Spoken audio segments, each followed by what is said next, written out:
1939க்கு பிறகு துருக்கியில் ஏற்பட்ட மிகப்பெரிய ஒரு நிலநடுக்கம் அப்படின்னு சொல்லலாம். ரிக்டர் அளவுகோல்ல 7.8 பதிவு செய்யப்பட்டிருந்துச்சு முதல் நிலநடுக்கம். அடுத்த நிலநடுக்கம் அப்படிங்கிறது 7.5 பதிவு செய்யப்பட்டிருக்கு. இதில் கிட்டத்தட்ட 1800 மனிதர்கள் உயிரிழந்து விட்டார்கள்.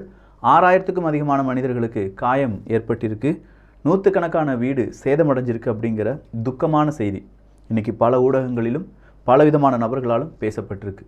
துருக்கி மட்டும் கிடையாதுங்க, இதில் பாதிப்படைந்தது சிரியாவும் தான். ஸோ சிரியாவுக்கும் துருக்கிக்கும் பல உலக நாடுகள் அவங்களுடைய உதவியை செய்ய தயாராகிட்டு இருக்காங்க. அசர்பைஜான் 400க்கும் அதிகமான உதவியாளர்களை அனுப்பியிருக்காங்க. அதே நேரத்தில் பாலஸ்தீனம் இல்லை இன்னும் பல நாடுகளில், அதாவது உதவிகளை அனுப்ப முடியாத நாடுகள் அவங்களுக்காக ப்ரேயரை மேற்கொண்டிருக்காங்க. இன்னும் சில நாடுகள், குறிப்பாக சிரியாவுக்கு பக்கபலமாக இருக்கக்கூடிய ரஷ்யாவாக இருக்கட்டும், இல்லை அதே நேரத்தில் துருக்கிக்கு பக்கபலமாக இருக்கக்கூடிய நாடுகளாக இருக்கட்டும், எல்லாருமே அவங்களால என்ன முடியுமோ அந்த உதவிகளை செய்வோம் அப்படிங்கிற வாக்குறுதியை கொடுத்துருக்காங்க. இந்தியாவும் இந்த துக்கமான நிகழ்வுக்கான இரங்கலை தெரிவித்திருக்கிறது. அதே நேரத்தில் இந்தியாவின் சார்பாக என்ன உதவிகள் கொடுக்க முடியுமோ அதையெல்லாம் நாங்கள் கொடுப்போம் அப்படிங்கிற மிகப்பெரிய ஒரு வாக்குறுதியும் இந்திய அரசாங்கம் கொடுத்திருக்கிறது. துருக்கி, சிரியா இந்த 2 நாடுகளில் ஏற்பட்ட இழப்புகளுக்கு நம்மளால் இயன்ற உதவிகள், சப்போஸ் நம்மளால் எதுவுமே முடியலைன்னா அட்லீஸ்ட் நம்ம ப்ரே பண்ணலாம். ப்ரே ஃபார் சிரியா மற்றும் ப்ரே ஃபார் துருக்கி. இதே மாதிரி இன்னும் பல செய்திகள். நான் உங்கள் விக்கி, இது உங்கள் தமிழ் விதை. ஷார்ட்டாக கொஞ்சம் செய்திகள். முக்கியமான செய்தியாக அடுத்த செய்தி என்ன அப்படின்னு பார்த்தீங்கன்னா, அமெரிக்கா மற்றும் சீனாவினுடைய உறவு தான். இந்த உறவில் பெரிய விரிசலை ஏற்படுத்திட்டப்பா அப்படின்னு சொல்லி சீனா யார் மேலே குற்றம் சுமத்தியிருக்காங்க? அமெரிக்கா மேலே குற்றம் சுமத்தியிருக்காங்க. காரணம் என்னென்னா, என்னுடைய பலூன் அது என்னுடைய தான் தெரிஞ்சும் நீ அதை சுட்டு வீழ்த்தி விட்டாய், இன்டர்நேஷ்னல் லெவலில் இருக்கக்கூடிய சட்டத்தை நீ மதிக்கவே இல்லை அப்படிங்கிறது தான் சீனாவினுடைய குற்றச்சாட்டு. லத்தீன் அமெரிக்காவில் 2வது ஸ்பை பலூன் அப்படிங்கிறது ஸ்பாட் செய்யப்பட்டது அப்படிங்கிறது நமக்கு தெரியும்.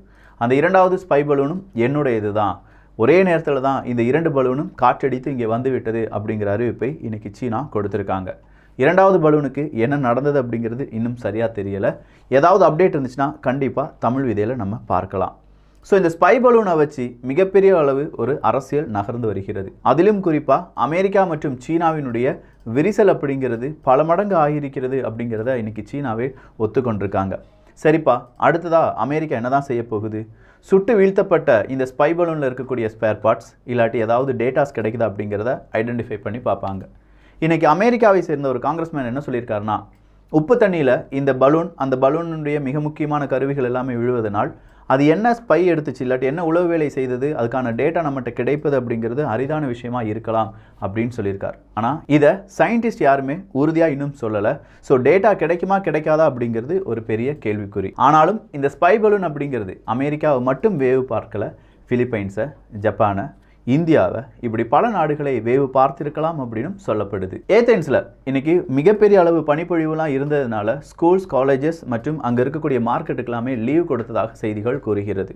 பனிப்பொழிவை பற்றி தினசரி நம்ம வீடியோ பார்த்துட்ருக்கோம். அதுக்கான காரணம், இந்த வருடம் எந்த அளவுக்கு பனிப்பொழிவு இருக்கோ அதே அளவுக்கு மழையும் இருக்கும், அதே அளவுக்கு வெப்பநிலை காரணமாக வறட்சியும் இருக்கும்.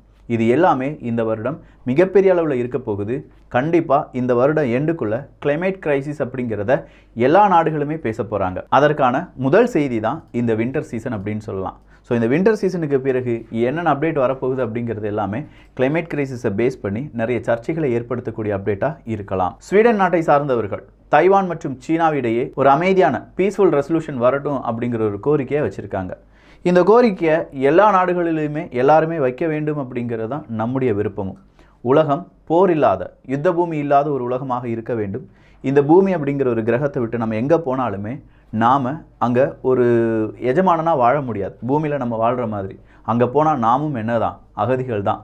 அதனால் இருக்கிற கிரகத்தை, இருக்கிற பூமியை நம்முடைய தலைமுறைக்காகவும் நாம் கொஞ்சமாக விட்டு செல்ல வேண்டும் என்பது எல்லோருடைய கருத்தாகவும், யுத்தம் இல்லாத ஒரு உலகம் இருக்க வேண்டும் அப்படிங்கிறது எல்லோருடைய ஆசையாகவும் இருக்கிறது. ரஷ்யா அவங்களுடைய வார்ஃபேர் ஸ்ட்ராட்டஜி எல்லாத்தையுமே ரீரைட்டிங் பண்ணிட்டு இருக்காங்க அப்படிங்கிற மிக முக்கியமான ஒரு செய்தி வெளியாகி இருக்கிறது. அது என்ன ரீரைட்டிங், எப்படியான வார் ஸ்ட்ராட்டஜியை அவங்க புதுசாக கொண்டு வந்துட்டு இருக்காங்க அப்படின்னு கேட்டிங்கன்னா, பொதுவாக ரஷ்யா, இந்த சோவியத் யூனியன் ரஷ்யா காலத்துக்கு பிறகு ரஷ்யாவில் இருக்கக்கூடிய இராணுவ வீரர்களுடைய எண்ணிக்கை அப்படிங்கிறது ரொம்ப குறைவாகத்தான் இருக்குது.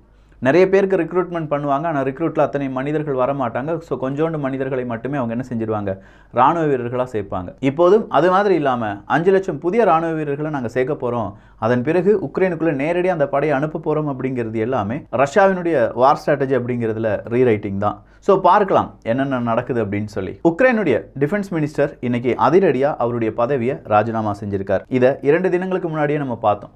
பலவிதமான ஊழல் செய்திகள் உக்ரைனை சுற்றி வருகிறது. உக்ரைனுக்கு உதவக்கூடிய நாடுகள் அவங்க எவ்வளோ உதவி செஞ்சாலும் ஊழலாக அவங்களுடைய காசை அவங்க மாற்றிக்கிடுவாங்க, அரசியல்வாதிகள் சரியில்லை அப்படிங்கிற ஒரு குற்றச்சாட்டு பல நாடுகளாலும் பேசப்பட்ட வந்த நிலையில் உக்ரைனுடைய அதிபர் ஜெலன்ஸ்கி அவர்கள் இந்த ஊழலில் யார் யார் ஈடுபட்டிருக்காங்க, அவங்களுடைய பதவி எல்லாமே பறிக்கப்படும் அப்படிங்கிற அறிவிப்பை கொடுத்திருந்தார். அதில் மிக முக்கியமான நபர் தான் டிஃபென்ஸ் மினிஸ்டர். டிஃபென்ஸ் மினிஸ்டர் நாங்கள் ஆடிட்லாம் பண்ணி பார்த்துருக்கோம் அப்படின்னு சொன்னால் கூட இப்போ டிஃபென்ஸ் மினிஸ்டர் அவருடைய பதவியை ராஜினாமா செய்திருப்பதால் டிஃபென்ஸ் இன்டெலிஜென்ஸ் சீஃப் இந்த பதவியை ஏற்றுக்கொள்வார் அப்படின்னு சொல்லப்படுகிறது. இஸ்ரேல் இன்னைக்கு பாலஸ்தீனத்தை சார்ந்த 5 மனிதர்களை சுட்டு கொன்றிருக்கிறது. காரணம் என்ன அப்படின்னு பார்த்தா 5 நபர்களும் துப்பாக்கி வச்சிருந்தாங்க அப்படிங்கிறது தான். எங்கே வந்து சுட்டு கொண்டிருக்காங்க அப்படிங்கிறது அடுத்த கேள்வி. வேற எங்கேயுமே இல்லை. இந்த பாலஸ்தீன அகதிகள் அப்படின்னு சொல்லுவோம் பார்த்தீங்களா, அவங்க தங்க வைக்கப்பட்டிருக்கிற தனியே ஒரு இடம் இருக்கும் பார்த்தீங்களா, அந்த அகதிகள் முகாமில் தான் பலவிதமான தேடுதல் நடத்தியதாகவும் அந்த தேடுதலில் இந்த 5 நபர்கள் துப்பாக்கி வைத்திருந்தார்கள், எனவே நாங்கள் சுட்டுவிட்டோம் அப்படிங்கிற அறிவிப்பையும் இன்னைக்கு இஸ்ரேல் அரசாங்கம் கூறியிருக்கிறது. ஆப்கானிஸ்தானில் வறட்சி காரணமாக சுமார் 6 மில்லியன் மனிதர்கள் பசி பட்டினியால் இறக்க நேரிடலாம். அதாவது 6 மில்லியன் மனிதர்களுக்கு பசிப்பட்டினி வரலாம், அதில் பல மனிதர்கள் இறக்க நேரிடலாம் அப்படின்னு சொல்லப்படுகிறது. இதை சொன்னது ஐநா சபை. சவுதி அரேபியாவை பற்றி ஒரு செய்தியை வெளியிட்டிருந்தது எகிப்தினுடைய ஒரு ஊடகம். அந்த ஊடகம் இன்னைக்கு சவுதி அரேபியா கண்டனத்தை தெரிவித்திருப்பதால் அந்த செய்தியும் தவறான செய்தி அப்படிங்கிற ஒரு காரணத்தினால் அதுக்கு மன்னிப்பை கோரியிருக்கிறது. இந்த மன்னிப்பு காரணமாக எகிப்து மற்றும் சவுதி அரேபியா இடையே இருந்த அந்த ஒரு முறிவு சின்னதாக சரி செய்யப்பட்டிருக்குன்னு சொல்லலாம். சவுதி அரேபியா இன்னொரு அறிவிப்பு கொடுத்துருக்காங்க. இந்த உலகத்தில் இருக்கக்கூடிய மிகப்பெரிய டெக் நிறுவனங்கள் சவுதி அரேபியாவில் கிட்டத்தட்ட 9 பில்லியன் அளவுக்கு அவங்களுடைய இன்வெஸ்ட்மெண்ட்டை செஞ்சுருக்காங்க அப்படிங்கிறது தான். ஸோ சவுதி அரேபியாவில் பலவிதமான வேலைவாய்ப்புகள் உருவாக்கப்படலாம். ஆனால் அதே நேரத்தில் டெல் அப்படிங்கிற நிறுவனத்தை பற்றி நம்ம எல்லாருக்குமே தெரியும். வேர்ல்டு லெவலில் ரொம்ப பெரிய ஃபேமஸான நிறுவனம். அந்த நிறுவனமும் அவங்களுடைய ஒர்க் ஃபோர்ஸ்லேருந்து ஒரு 5% எம்ப்ளாயிஸை லே ஆஃப் பண்ணுறோம் அப்படிங்கிற அறிவிப்பை கொடுத்துருக்காங்க. இந்த டெல் மட்டும் கிடையாதுங்க, உலகத்தில் மிக முக்கியமான நிறுவனங்கள் எல்லாருமே அவங்களுடைய ஒர்க் ஃபோர்ஸ்லேருந்து கணிசமான மனிதர்களை அப்புறப்படுத்தி இருக்கிறார்கள், அவங்கள வீட்டுக்கு அனுப்பியிருக்காங்க அப்படிங்கிற உண்மையான நிகழ்வும் நடந்து கொண்டு தான் இருக்குது. 2020 துருக்கியில் சின்னதாக ஒரு நிலநடுக்கம் ஏற்படுகிறது. அந்த நிலநடுக்கத்தினுடைய வீடியோவும் இப்போ ஏற்பட்ட நிலநடுக்கத்தால் ஏற்பட்டது தான் அப்படின்னு சொல்லி தவறான சில வீடியோக்கள் வருவதாகவும் அதை யாரும் நம்ப வேண்டாம் அப்படிங்கிற ஒரு செய்தியும் இன்னைக்கு சோஷியல் மீடியாவில் பல நபர்களால் கொடுக்கப்பட்டு வருகிறது. சோஷியல் மீடியா நல்லதும் செய்து கெட்டதும் செய்து. இப்போ என்னென்ன நடந்துட்டு இருக்கு அப்படிங்கிறது நல்லதாகவும், பழைய விஷயங்கள் இப்போது தான் நடந்துச்சுப்பா பாருங்களேன் அப்படின்னு சொல்லி ஃபேக்கான செய்திகளை பரப்ப விட்டு அதன் வழியாக பலவிதமான டென்ஷனை ஏற்படுத்தக்கூடிய தீய செயல்களிலும் சோஷியல் மீடியாவினுடைய பங்கு அளப்பரியது. பிரிட்டிஷ்னுடைய ஆம்புலன்ஸ் ஒர்க்கர்ஸ், அங்கே இருக்கக்கூடிய நர்ஸ், இவங்க எல்லாருமே இப்போ பெரிய ஸ்ட்ரைக்கில் ஈடுபட்டு இருக்காங்க.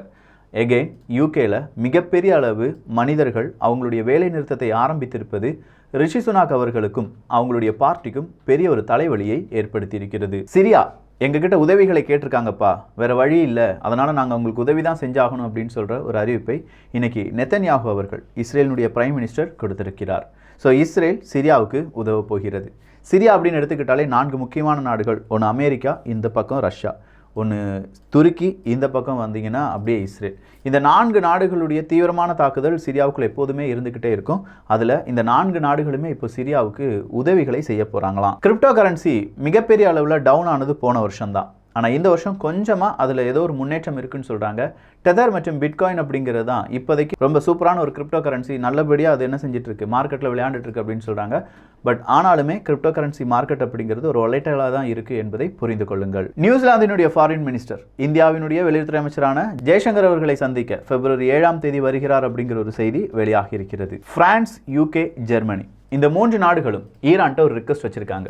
ஐஏஇ அமைப்பு இருக்குது பார்த்தீங்களா, ஐஏஇ அமைப்பு கூட கொஞ்சம் இணக்கமாக போங்க ஈரான், அவங்க என்ன கேட்குறாங்களோ அதற்கான பதிலை கொடுங்க ஈரான் அப்படிங்கிறது தான். ஈரான் என்னங்க பதில் கொடுக்க மாட்டேன்னா சொல்லிட்டு இருக்காங்க, அமெரிக்கா தான் ஈரானுக்கு ஒரு பதிலும் சொல்லாமல் இருக்காங்க. ஸோ இன்றைக்கி நிறைய செய்திகள் பார்த்துருப்போம். இந்த செய்திகளால் உங்களுக்கு சின்னதாக ஒரு உலக அரசியலில் அறிவு ஏதாவது வந்திருக்கு அப்படின்னு நீங்கள் நினச்சிங்கன்னா உங்கள் நண்பர்களுக்கும் இதே மாதிரியான அந்த வீடியோக்களை நீங்கள் ஷேர் பண்ணலாம். நம்முடைய மிகப்பெரிய பலம் என்ன அப்படின்னு கேட்டிங்கன்னா உண்மையான செய்திகள். நம்முடைய மிகப்பெரிய பலவீனம் என்ன அப்படின்னு கேட்டிங்கன்னா அதே உண்மையான செய்திகள் தான். இப்போ இருக்கக்கூடிய இந்த சோஷியல் மீடியாவில் உண்மை அப்படிங்கிறது வெல்வதற்கு ரொம்ப நாட்கள் எடுக்கலாம். இல்லாட்டி அந்த உண்மையை ஃபாலோ பண்ணுறதுக்கு மிக சொற்பமான மனிதர்கள் மட்டுமே இருப்பாங்க. நாம் இன்னும் கொஞ்சம் ஸ்ட்ராங் ஆகணும். நீங்கள் உங்களுடைய வேலை, அதாவது ஷேர் பண்ணி கொஞ்சம் சப்ஸ்கிரைபரை ஏற்றி விடுவீங்க அப்படின்னு சொல்லி இன்டைரக்டாக சொல்லிட்டு இருக்கேன். நல்லதை பகிர்ந்து நல்ல சமுதாயத்தை உருவாக்குவோம். நன்றி, வணக்கம்.